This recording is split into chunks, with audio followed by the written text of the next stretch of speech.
தமிழகத்தை பொறுத்தவரை இனி அடுத்து வரக்கூடிய நாட்களில் எந்தெந்த மாவட்டங்களுக்கு அதிக கனமழை, எந்தெந்த மாவட்டங்களுக்கு மிக கனமழை, அது மட்டும் இல்லாமல் செங்கல் புயலானது சென்னை நோக்கி நகருமா நகராதுன்னு சொல்லி பார்க்க போறோம். நீங்க நம்ம சேனல சப்ஸ்கிரைப் பண்ணாம இருந்தீங்கன்னா மறக்காம லைக் பண்ணிக்கோங்க, சப்ஸ்கிரைப் பண்ணிக்கோங்க. உங்க நண்பர்களுக்கு தெரியப்படுத்த ஷேர் பண்ணுங்க. கடலோர தமிழகத்தில் ஒரு சில இடங்களிலும், உள் தமிழகத்தில் ஓரிரு இடங்களிலும், புதுவை மற்றும் காரைக்கால் பகுதிகளிலும் மழை பெய்துள்ளது. அடுத்த 7 தினங்களுக்கான வானிலை முன்னறிவிப்பு மற்றும் எச்சரிக்கை.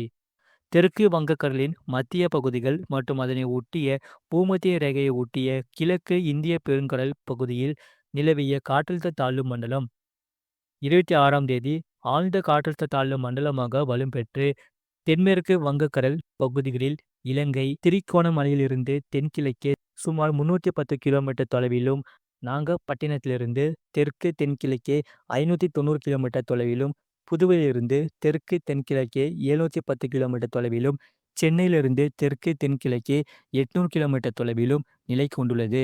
இது வடக்கு வடமேற்கு திசையில் நகர்ந்து 27ஆம் தேதி புயலாக வலுப்பெறக்கூடும்.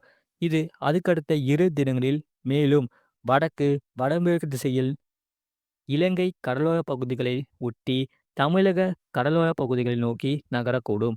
இதன் காரணமாக வருகிற நாட்களில் அதி கனமழையானது பதிவாக வாய்ப்புள்ளது. 27ஆம் தேதி தமிழகத்தில் அநேக இடங்களிலும், புதுவை மற்றும் காரைக்கால் பகுதிகளிலும் இடி, மின்னலுடன் கூடிய லேசான மழை முதல் மிதமான மழை பெய்யக்கூடும்.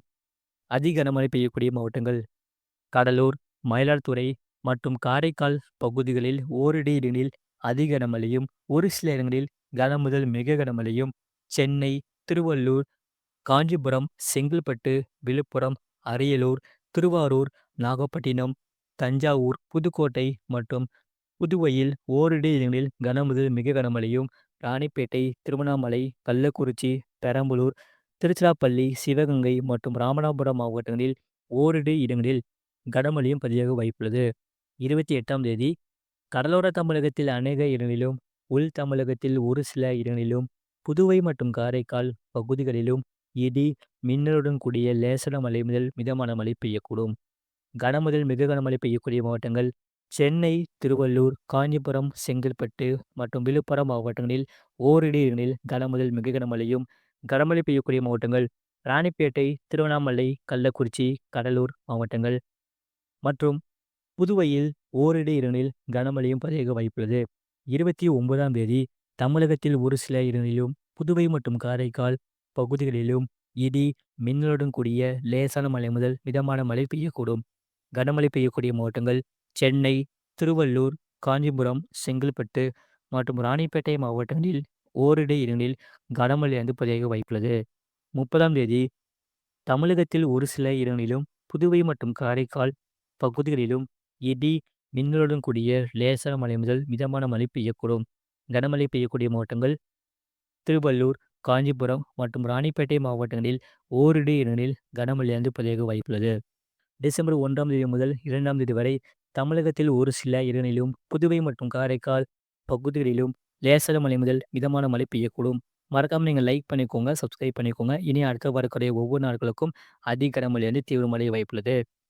குறுகிய நேரத்தில் அதிக மழை பொழிவு தமிழக கடலோர மற்றும் டெல்டாவில் பதிவாக வாய்ப்புள்ளது. ஒரு சில மணி நேரங்கள் மழை பெய்தாலும் மிகவும் கடுமையாக இனி அடுத்து வரக்கூடிய நாட்களில் பதிவாக வாய்ப்புள்ளது. அது மட்டும் இல்லாமல் காற்றின் வேகம் குறைவாகவும், கனமழை மிக கடுமையாகவும் பதிவாக வாய்ப்புள்ளது. தாழ்வு மண்டலம் நோக்கி வருவதால் அதீத கனமழை பதிவாக வாய்ப்புள்ளது. இந்த மழையை பொறுத்தவரை குறிப்பாக இரவு, நள்ளிரவு, அதிகாலை நேரங்களில் தான் மிக அதிகப்படியாக மழை கொட்டி தீர்க்க வாய்ப்புள்ளது. முதல் கட்டமாக டெல்டா முழுவதும் வெள்ளப்பெருக்கு ஏற்படக்கூடிய அளவுக்கு மழையானது பதிவாக வாய்ப்புள்ளது. அதன் பிறகு படிப்படியாக தாழ்வு மண்டலம் வடக்கு திசையை நோக்கி நகர்ந்து சென்னையை நெருங்க வாய்ப்புள்ளது. அடுத்த கட்டமாக வட தமிழக கடலோர மாவட்டங்கள் முழுவதும் கடும் கனமழையானது தீவிரமடைய வாய்ப்புள்ளது. அது மட்டுமல்லாமல் வட தமிழக கடலோர மாவட்டங்கள் மற்றும் டெல்டா முடிந்தவுடன் உள் மாவட்டங்களிலும் கனமழையானது வலும் பெறக்கூடும். மறக்காம நீங்க லைக் பண்ணிக்கோங்க, சப்ஸ்கிரைப் பண்ணிக்கோங்க. இதன் காரணமாக பள்ளி, கல்லூரிகளுக்கு விடுமுறை அளிக்க வாய்ப்புள்ளது. தரைக்காற்று எச்சரிக்கை 28ஆம் தேதி வரை வட தமிழக கடலோரம் மற்றும் அதனை ஒட்டியுள்ள பகுதிகள், புதுவை மற்றும் காரைக்கால் பகுதிகளில் பலத்த தரைக்காற்று மணிக்கு 40 முதல் 50 கிலோமீட்டர் வேகத்திலும், இடையிடையே 60 கிலோமீட்டர் வேகத்திலும் வீசக்கூடும்.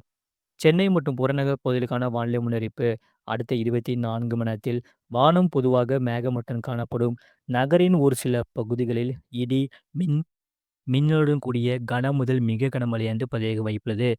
அதிகபட்ச வெப்பநிலை 25 முதல் 26 டிகிரி செல்சியஸ் ஊட்டியும், குறைந்தபட்ச வெப்பநிலை 23 டிகிரி செல்சியஸ் ஊட்டியும் இருக்கக்கூடும். மீனவர்களுக்கான எச்சரிக்கை. தமிழக கடலோர பகுதிகளில் 27ஆம் தேதி தமிழக கடலோர பகுதிகள், மன்னார் வளைகுடா மற்றும் குமரி கடல் பகுதிகளில் சூறாவளி காற்று மணிக்கு 55 முதல் 65 கிலோமீட்டர் வேகத்திலும், இடையிடையே 75 கிலோமீட்டர் வேகத்திலும் வீசக்கூடும். 28ஆம் தேதி தமிழக கடலோர பகுதிகள் மற்றும் மன்னார் வளைகுடா பகுதிகளில் சூறாவளி காற்று மணிக்கு 55 முதல் 65 கிலோமீட்டர் வேகத்திலும், இடையிடையே 75 கிலோமீட்டர் வேகத்திலும் வீசக்கூடும். குமரி கடல் பகுதிகளில் சூறாவளி காற்று மணிக்கு 45 முதல் 55 கிலோமீட்டர் வேகத்திலும், இடையிடையே 65 கிலோமீட்டர் வேகத்திலும் வீசக்கூடும். 29ஆம் தேதி வட தமிழக கடலோர பகுதிகளில் சூறாவளி காற்று மணிக்கு 55 முதல் 65 கிலோமீட்டர் வேகத்திலும், இடையிடையே 75 கிலோமீட்டர் வேகத்திலும் வீசக்கூடும்.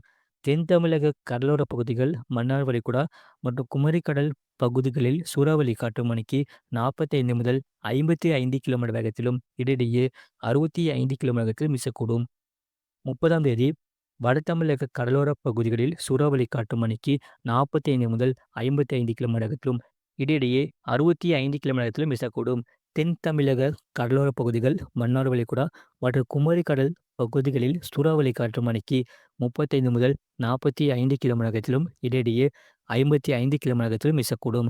வங்கக்கடல் பகுதிகளில், ஆந்திரா கடலோர பகுதிகளில் 27ஆம் தேதி முதல் 29ஆம் தேதி வரை சூறாவளி காற்று மணிக்கு 55 முதல் 65 கிலோமீட்டர் வேகத்திலும், இடையிடையே 75 கிலோமீட்டர் வேகத்திலும் வீசக்கூடும். தென்மேற்கு வங்கக்கடல் பகுதிகளில் 27ஆம் தேதி முதல் 28ஆம் தேதி வரை சூறாவளி காற்று மணிக்கு 60 முதல் 80 கிலோமீட்டர் வேகத்திலும், இடையிடையே 90 கிலோமீட்டர் வேகத்திலும் வீசக்கூடும். 29ஆம் தேதி சூறாவளி காற்று மணிக்கு 55 முதல் 65 கிலோமீட்டர் வேகத்திலும், இடையிடையே 75 கிலோமீட்டர் வேகத்திலும் வீசக்கூடும். மத்திய மேற்கு வங்கக்கடல் பகுதிகளில் 27ஆம் தேதி சூறாவளி காற்று மணிக்கு 55 முதல் 65 கிலோமீட்டர் வேகத்திலும், இடையிடையே 75 கிலோமீட்டர் வேகத்திலும் வீசக்கூடும். 28ஆம் தேதி சூறாவளி காற்று மணிக்கு 60 முதல் 80 கிலோமீட்டர் வேகத்திலும், இடையிடையே 90 கிலோமீட்டர் வேகத்திலும் வீசக்கூடும். தென்மேற்கு வங்கக்கடல் பகுதிகளை ஒட்டிய தென்கிழக்கு வங்கக்கடல் பகுதிகளில் சூறாவளி காற்று மணிக்கு 35 முதல் 45 கிலோமீட்டர் வேகத்திலும், இடையிடையே 55 கிலோமீட்டர் வேகத்திலும் வீசக்கூடும். ஆழ்கடலில் உள்ள மீனவர்கள் உடனடியாக கரைக்கு திரும்புமாறு அறிவிக்கப்படுகிறார்கள். அரபிக்கடல் பகுதிகளில் 29ஆம் தேதி வரை தெற்கு கேரளா கடலோர பகுதிகளில் சூறாவளி காற்று மணிக்கு 35 முதல் 45 கிலோமீட்டர் வேகத்திலும், இடையிடையே 55 கிலோமீட்டர் வேகத்திலும் வீசக்கூடும். மேற்குறிப்பிட்ட நாட்களில் மீனவர்கள் இப்பகுதிகளுக்கு செல்ல வேண்டாம் என்று அறிவிக்கப்படுகிறார்கள். கடந்த 24 மணி நேரத்தில் பதிவான மழையளவு மயிலாடுதுறை மாவட்டம் தரங்கம்பாடி, காரைக்கால் மாவட்டம் காரைக்கால் 7 தலா 5 சென்டிமீட்டர் பதிவுள்ளது. சென்னை மாவட்டம் மீனம்பாக்கம் 3 சென்டிமீட்டர் பதிவுள்ளது. சென்னை மாவட்டம் லைட் ஹவுஸ், சென்னை மாவட்டம் மீனம்பாக்கம் AWS, நாகப்பட்டினம் மாவட்டம் கொடியங்கரை தலா 2 சென்டிமீட்டர் பதிவுள்ளது.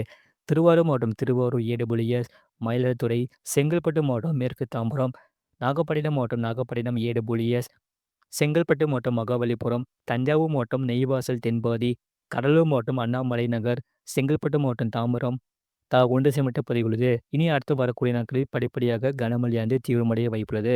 மறக்காம நீங்க லைக் பண்ணிக்கோங்க, சப்ஸ்கிரைப் பண்ணிக்கோங்க. உங்க நண்பர்களுக்கு தெரியப்படுத்த ஷேர் பண்ணுங்க.